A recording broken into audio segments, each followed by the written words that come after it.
ఇప్పుడు పెళ్లి చేసేస్తారు పేద కుటుంబాలలో. అలాగ పెళ్ళయిన తర్వాతన ఈ వీళ్ళిద్దరూ కష్టపడుతుంటారు. అమ్మాయి, అబ్బాయి, కోడలు, కొడుకు. వీళ్ళల్లో ఈ కొత్తగా వచ్చిన కోడలికి వీళ్ళు నుంచి కూడా సంపాదన వస్తున్నంత వరకు సంతోషంగానే ఉంటుంది. ఏది మాంగారు, అత్తగారు అందరూ. కానీ తర్వాత ఏమవుతుంది, విడివిడి కాపురాలు అంటారు. అందరికీ వండి పెట్టడం నాకు వల్ల కావట్లేదు, అందరికీ మళ్ళీ ఇంట్లో అంట్లు తోమబెట్టి మళ్ళీ నేను కూలి పనికి వెళ్ళడం నాకు కళ్ళ కావట్లేదు అంటూ ఎవరికి వాళ్ళు అని విడిపోతారు. ఇవి మన ప్రత్యక్షంగా చూసినటువంటి జీవితాలు. అయిపోయాక సెకండ్ ఫేజ్లోకి వచ్చేటప్పటికి ఏమైపోతుందంటే ఈ అత్తమామల ఓపికలు అయిపోతాయి. ఇప్పుడు ఒక ముఠా కూలీగా చేసిన వాడు రోజు మూటలు మోసిన తర్వాత ఒళ్ళు పులిసిపోద్ది, కానీ ఒళ్ళు ఏమన్నా శక్తివంతం అవుతుందా?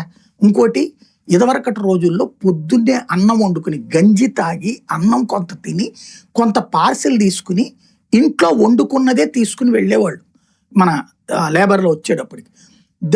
దాంతోపాటు ఇంటి పని అంతా వాళ్లే చేసుకునేవాళ్ళు.